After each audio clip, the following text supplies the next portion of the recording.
melanjutkan kajian kitab Nashwaihul Ibad.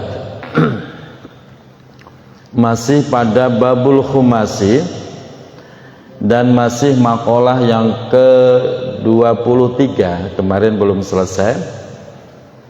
Bagaimana kemarin sudah kita bahas, Sayyidina Umar bin Khattab telah akan menjelaskan 5 perkara, 5 nasihat. 1, 2, dan 3 sudah kita bahas pada pertemuan yang lalu.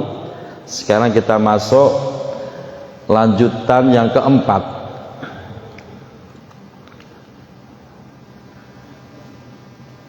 Bismillahirrahmanirrahim.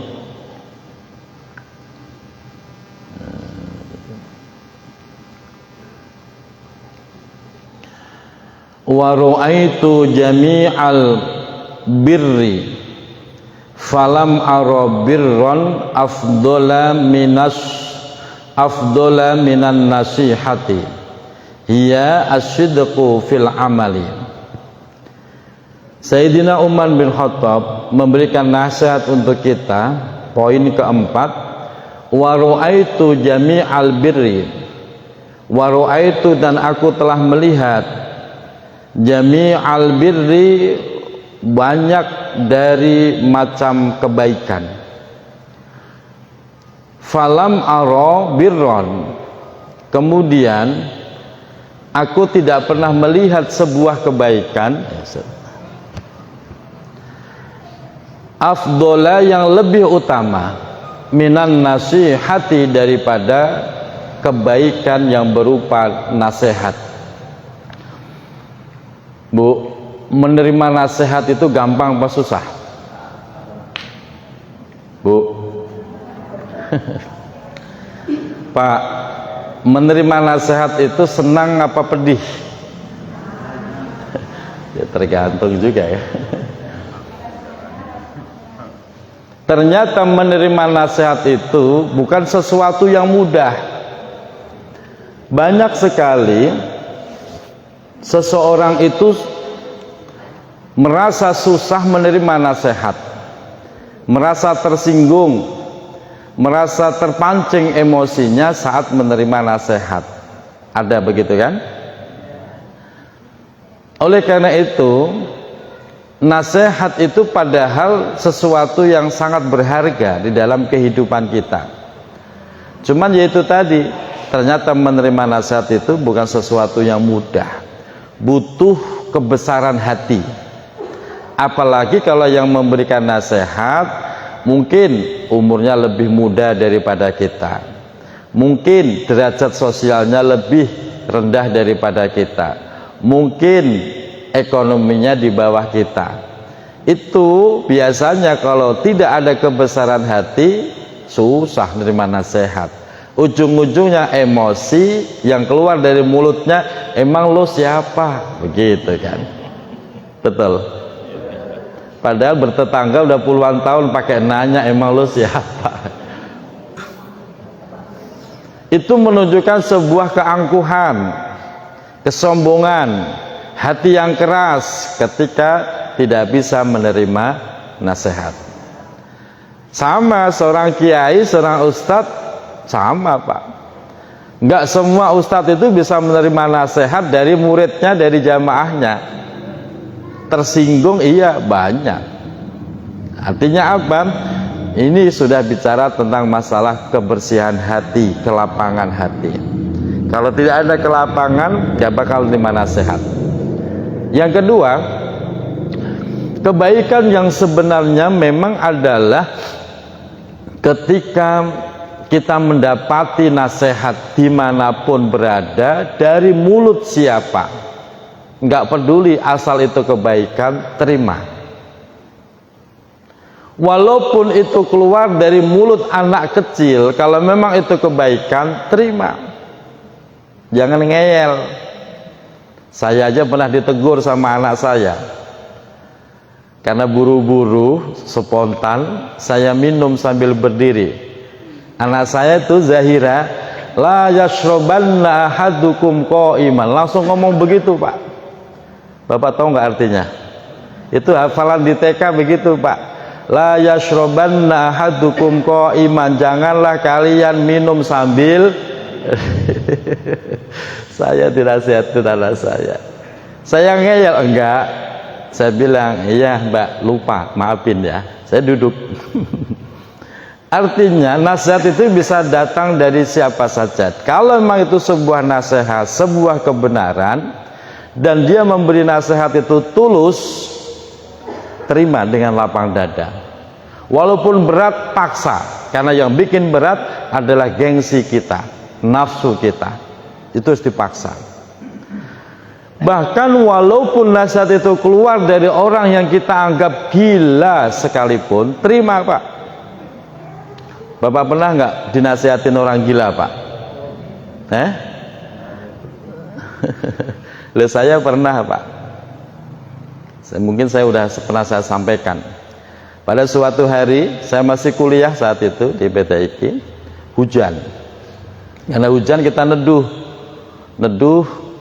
Ternyata ketika saya neduh, ada orang gila neduh juga Pak. Sambil nunggu hujan, saya ngerokok. Emang perokok. Ketika saya ngerokok, orang gila nggak pakai bahasa lesan, bahasa isyarat. Oh, itu artinya dia minta rokok. Saya nggak mau ribet, nggak mau berurusan sama orang gila. Langsung saya bagi 2 batang. 2 batang ditolak. Saya tambahin, jadi saya tambahin 4 batang, dia cuma ngambil 1, terus ngomong, mulutnya 1 kok dikasih 4. Kalau ibu, kalau bapak nih perokok nih, milih 1 batang apa 4 batang? Berarti yang waras siapa? Siapa yang waras Pak? Ternyata kadang-kadang orang gila lebih waras daripada orang yang mengaku waras. Betul. Saya itu langsung nyes hati saya Pak. Iya ya. Kalau orang yang ngaku waras pasti milih 4 daripada 1. Betul Bu.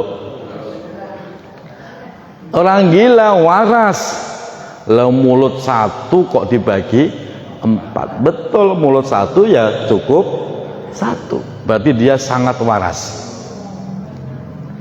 Ini ibu dibagi berkat nasi bok, milih 1 apa 4 Bu? Gak percaya kalau milih 1, pasti 4 ya. Jadi artinya bisa jadi selama ini kita hidup dalam ketidakwarasan, cuman ngaku-ngaku waras. Nah, itu contohnya kan itu Bu. Orang itu punya kecenderungan pengen banyak, padahal 1 ya cukup, tapi masih pengen minta yang banyak, begitu kan? Berarti kita hidup dalam ketidakwarasan. Ini kan nasihat yang luar biasa Pak. Artinya walaupun datanya dari orang yang kita anggap gila, tapi itu sebuah kebenaran, terima dengan lapang dada. Tapi kalau orang nggak paham, dasar orang gila dibagi 4 malah minta 1, malah digila-gilain. Justru yang ngomong itu adalah orang yang gila yang sebenarnya gitu loh. Jadi kalau ada orang serakah, itu orang gila Pak. Ngerebut punya orang gila Pak. Ya, sepakat Pak ya? Masya Allah. Begitu juga ibu bapak, kalau walaupun itu keluar dari pantat, kalau memang itu telur, ambil Bu. Walaupun keluar dari pantat ayam maksudnya, kalau memang itu wujudnya telur, silahkan ambil.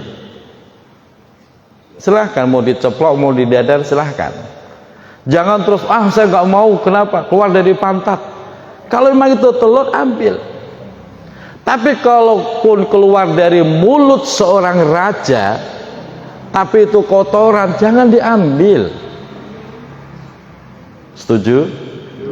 Wah, ini artis kondang, tapi yang keluar dari mulutnya kotoran, walaupun artis jangan diambil. Tapi walaupun keluar dari pantat, kalau memang itu telur, pungut, ambil. Diceplok enak, di dadar enak. Saya kalau bikin dadar, Bu, bawang merahnya 7, bawang putihnya 3, cabenya dibanyakin. Oh, mesti yang nyambung, kapan-kapan gua bikinin Ustadz, begitu. Artinya nasihat bisa datang dari siapa saja. Dan ini menjadi sebuah kebaikan. Jadi kalau ada teman kok mau memberikan nasihat, itulah teman yang baik. Kalau ada sebuah majelis kok bisa menjadikan nasihat buat kita, itulah majelis yang baik. Kok ada kejadian dan kejadian itu bisa memberi nasihat buat kita, itu adalah kejadian yang baik. Jadi apapun itu, siapapun dia, kalau bisa memberi nasihat, itulah kebaikan yang sebenarnya. Cuman rata-rata orang lebih senang dipuji daripada dinasihati, itu rata-rata. Istri banyak yang tersinggung karena dinasihatin suaminya. Banyak kan? Banyak. Maunya dipuji mulu. Dinasihatin, mah, kamu kalau pakai baju jangan ketat. Mama itu badannya gemuk, kalau pakai baju ketat benjolannya kelihatan semua. Bukannya terima kasih, emang papa udah nggak sayang sama mama, segala macam diomongin. Ada istri model begitu? Padahal suami kan niatnya baik. Kalau emang badannya gemuk, pakai rada longgar, jadi nggak kelihatan dagingnya, gitu loh, Pak. Gitu. Teorinya begitu, Pak. Tapi ya itu tadi, ternyata nggak semua orang bisa nerima nasihat. Tapi pastikan Bapak Ibu, dimanapun Ibu mendapati nasihat, di situ berarti ada kebaikan. Ya, itu nasihat yang keempat dari Sayyidina Umar bin Khattab.